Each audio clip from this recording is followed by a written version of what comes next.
जैसे किसी का कट इंजरी हुआ था या फिर किसी का हेड इंजरी हुआ था, किसी को स्प्रिंट करने की जरूरत है, तो उस टाइम में आपको बड़ा काम है। ठीक है, अभी हम बताएंगे सीपीआर के बारे में। सीपीआर के बारे में किसी को कुछ पता है? सीपीआर किसको कहते हैं? Heart attack. किसने बताया?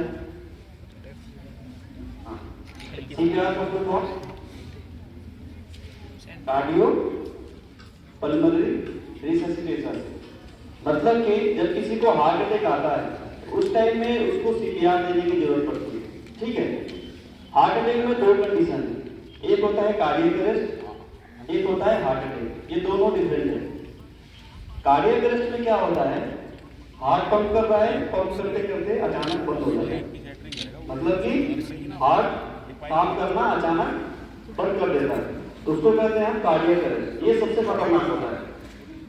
और दूसरा होता है हार्ट अटैक। उस टाइम में क्या होता है कि हार्ट को प्रॉपर ब्लड सप्लाई नहीं मिलता है, तो हार्ट क्या करता है, बॉडी में क्या होगा, जिसको हार्ट अटैक आएगा उसके बॉडी में जिस साइड में उसको पेन होगा, उसको पेन फील होगा, और वो पेन फील होते होते वो लास्ट को कार्डियक अरेस्ट में वो कन्वर्ट हो जाता है। मतलब कि हार्ट अटैक को फर्स्ट स्टेज है और सेकेंड स्टेज क्या है, कार्डियक अरेस्ट। और किसी किसी को डायरेक्ट कार्डियक अरेस्ट हो जाता है, मतलब अचानक हार्ट काम करना बंद करती है, वो है कार्डियक अरेस्ट। और पेन होने के बाद ब्लड सप्लाई नहीं हो रहा है ब्लड में हार्ट में, और हार्ट बाद में काम करना बंद कर दिया, तो पहले हार्ट अटैक बाद में कार्डियक अरेस्ट। ठीक है, आपने सुना होगा किसी को 2 बार या 3 बार हार्ट अटैक आता है। फर्स्ट बार में कोई कोई ठीक हो जाता है, सेकंड बार में भी ठीक हो जाता है, लेकिन मैक्सिमम थर्ड बार में हार्ट अटैक में क्या है, थर्ड बार में वो पूरा कोलैप्स हो जाता है। अगर किसी को थर्ड टाइम आपने सुना होगा किसी को थर्ड टाइम हार्ट अटैक आता है तो सर्वाइव नहीं करता, लेकिन कार्डियक अरेस्ट में ऐसा नहीं, वो एक बार होगा सीधा हार्ट काम करना बंद कर देगा। इन दोनों सिचुएशन में आपको उस पेशेंट को या उस विक्टिम को सीपीआर देने की जरूरत पड़ती है। अब सीपीआर कैसे देंगे, इसमें भी 2 कंडीशन है। अगर कोई चक्कर खा के गिर गया है, अनकॉन्शियस हो गया है, और किसी को हार्ट अटैक या कार्डियक अरेस्ट आया है, पहले दोनों में डिफरेंशिएट करना पड़ेगा कि किसको सीपीआर देना है, किसको नहीं देना है। अगर जिस आदमी को मान लो अभी किसी को अभी यहाँ पे इतना तेज धूप है, किसी को चक्कर आ गया गिर गया, तो आपको ऐसा लगेगा कि इसको हार्ट अटैक आ गया, ऐसा है ना, लेकिन ऐसा नहीं। और किसको हार्ट अटैक आया है, किसको चक्कर आया है, इसमें डिफरेंट करना पड़ेगा तो दोनों में। तो पता कैसे चलेगा कि किसको हार्ट अटैक आया है, किसको चक्कर आया है? उसमें क्या करते हैं, जिस आदमी को चक्कर आएगा और वो गिरेगा, उसके बाद उसका 2 चीज ऑन रहेगा, पहला ब्रीदिंग और दूसरा सर्कुलेशन। मतलब कि अनकॉन्शियस तो रहेगा, ये तो कंफर्म है, बट उसका ब्रीदिंग ऑन रहेगा, मतलब सांस लेगा। सांस लेता है जो आदमी, उसका क्या पहचान है, आप से बताओगे? गुड, क्या नाम है आपका? अरे प्लीज क्लैपिंग करो क्या? इस साइन उस टाइम में दिखाई नहीं देगा, जल्दबाजी में आपको कुछ भी दिखाई नहीं देगा कि वो सांस ले रहा है नहीं ले रहा है, लेकिन आपको पेशेंटली 2 चीज देखना है।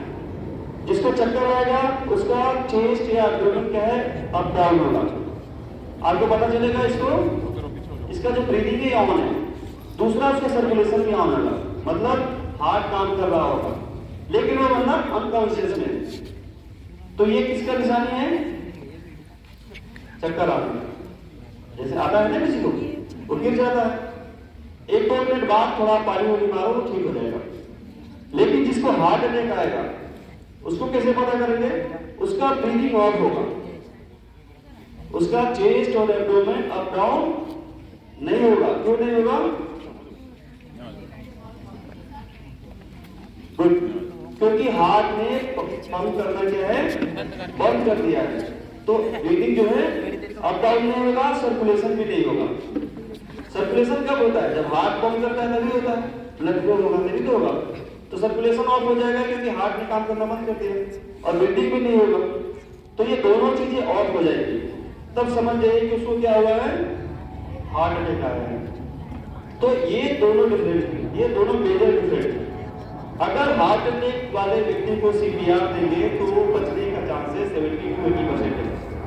लेकिन अगर कोई चक्कर खा के गिरा हुआ है, अगर उसको अगर आपने सीपीआर दे दिया, फिर आप एक अलाइव आदमी को आप मार दोगे, क्योंकि आप चेस्ट कंप्रेस करेंगे, रिब्स टूटेंगी, लंग्स पंचर होगा, हार्ट पंचर होगा और आदमी डेड हो जाएगा। तो ये दोनों चीजें बहुत इंपॉर्टेंट है, एक तो देना किसको। अब हम बताएंगे कि अगर कोई आदमी को कार्डियक अरेस्ट या फिर हार्ट अटैक आया तो उसको सीपीआर कैसे देंगे। सीपीआर देने के लिए कुछ कंडीशंस है। सबसे पहले चेस्ट का कंप्रेशन और ब्रीदिंग, ये दो चीजें बहुत इंपॉर्टेंट है। जब भी सीपीआर देते हैं तो चेस्ट का जो कंप्रेशन होता है वो मैक्सिमम 2 इंच तक होता है, मतलब 4 से 5 सेंटीमीटर तक, और ये टाइम 30 टाइम होगा, मतलब 30 टाइम कंप्रेशन, डेप्थ होगा एटलीस्ट 2 इंच, और 30 बार कंप्रेशन देने के बाद 2 बार इसको पेशेंट को क्या करना है या विक्टिम को 2 बार ब्रीथ देना है, मतलब 30 कंप्रेशन के बाद 2 बार ब्रीथ देना है। ये तब तक चलेगा जब तक कि कोई एम्बुलेंस ना आ जाए, कोई हॉस्पिटलाइजेशन ना हो जाए, ठीक है। सीपीआर कभी भी दे हार्ट सरफेस पे दे, कभी भी बेड पे ना दे, कभी भी किसी टेबल पे ना दे, इस तरह से एक पैरेलल एक हार्ट सरफेस होना चाहिए उस पे दे, ताकि प्रॉपर उसका चेस्ट कंप्रेशन हो जाए, ठीक है। अभी हमारे इसको दिखाएंगे कि एक्चुअल कैसे सीपीआर दें।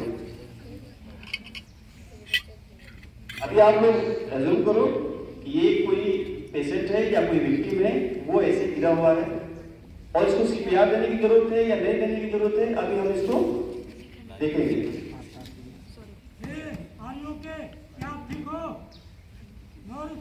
जब कभी भी कोई विक्टिम या कोई आदमी ऐसे फेल हो जाता है, कोई गिर जाता है, तो उसको चेक करना है रिस्पॉन्स। आप अगर नाम जानते हैं तो नाम पूछना है कि हाँ आप ठीक हो, 2-3 बार पूछना है। कोई रिस्पॉन्स अगर नहीं देगा तो फिर क्या करना है, क्या चेक करना है, ब्रीदिंग। गुड, ब्रीदिंग चेक करना है कि सांस ले रहा है कि नहीं ले रहा है। अगर ब्रीदिंग अब्सेंस है, ब्रीदिंग भी अब्सेंस है, तो फिर क्या चेक करना है, सर्कुलेशन चेक करना है। क्या चेक करना है, सर्कुलेशन। सर्कुलेशन में सभी लोग आप अपना जो फिंगर्स, अपना राइट या लेफ्ट, यहाँ पे कैरोटिड पल्स होता है, इसको फील करो। देखो आप लोगों का सर्कुलेशन फील हो रहा है, फील हो रहा है? Yes sir. किसका नहीं हो रहा?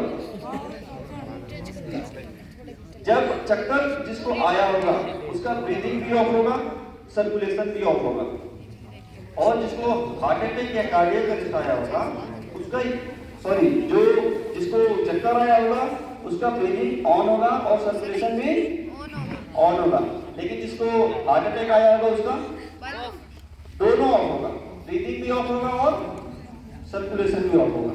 तो अगर इसका ऑफ है फिर सीपीआर देंगे या नहीं देंगे? सीपीआर देंगे। अब सीपीआर देने के लिए क्या कंडीशन है, कहाँ पे देंगे, यहाँ देंगे या यहाँ देंगे? तो चेस्ट का एक पॉइंट है, चेस्ट में जैसे सभी लोग अपने इस सेंटर पॉइंट पे अपने फिंगर्स को ऐसे फील करो और नीचे लोअर पार्ट में आओ, इसको बोलते हैं स्टर्नम। और स्टर्नम के सेंटर में जो सबसे नीचे जहाँ पे स्टर्नम एंड हो रहा है वहां से 2 इंच ऊपर हार्ट का लोकेशन होता है, ठीक है। वहां पे अपने एक मास्टर हैंड को प्लेस करना है। मास्टर हैंड मतलब राइट हैंड, जो राइट हैंड से अगर लिखता है तो राइट हैंड। कोई लेफ्ट हैंडर में है ना, कितने इसमें से लेफ्ट हैंडर है? तो जो लेफ्ट हैंडर है उनको लेफ्ट हैंड और जो राइट हैंडर है उनको राइट हैंड सबसे पहले प्लेस करना है, दूसरा उसके ओवरलैप कर देना है। ऐसे करने के बाद अपने बॉडी वेट को इस विक्टिम के आगे लेके आना है। वो इसलिए लेके आना है ताकि अगर आप दूर से चेस्ट को कंप्रेस करोगे तो आपको ज्यादा जोर लगेगा और चेस्ट कंप्रेशन भी प्रॉपर नहीं होगा। इसलिए बॉडी वेट को आगे करना है ताकि, क्योंकि आपको केवल एक बार सीपीआर नहीं देना है, ये कम से कम कई बार चलेगा। एक बार भी हो सकता है, 10 रेस्ट भी हो सकते हैं, 100 रेस्ट भी हो सकते हैं, डिपेंड करता है कि कितने देर में सर्कुलेशन ऑन हो रहा है या फिर एम्बुलेंस आ रही है, तब तक आपको सीपीआर देना है। अभी देखो कैसे सीपीआर देना है, अभी रेस्टोर देखिए, पता नहीं 1 2 3 4 5 6 7 8 9 10 11 12 13 14 15 16 17 18 19 20 21 22 23 24 25 26 27 28 29 30 30 कंप्रेशन करने के बाद 2 बार क्या करना है, ब्रीथ देना है। अब ब्रीथ देने के लिए जो व्यक्ति कंप्रेस कर रहा है वो ब्रीथ नहीं देगा, इनके साथ जो दूसरा जो एक्सटेंजर होगा वो ब्रीथ देगा। जो कंप्रेस का काम कर रहा है वो कंप्रेस का काम करेगा, तब तक करेगा जब तक कि वो थक ना जाए, चाहे 1 बार करे, 2 बार करे, 3 बार करे, ठीक है।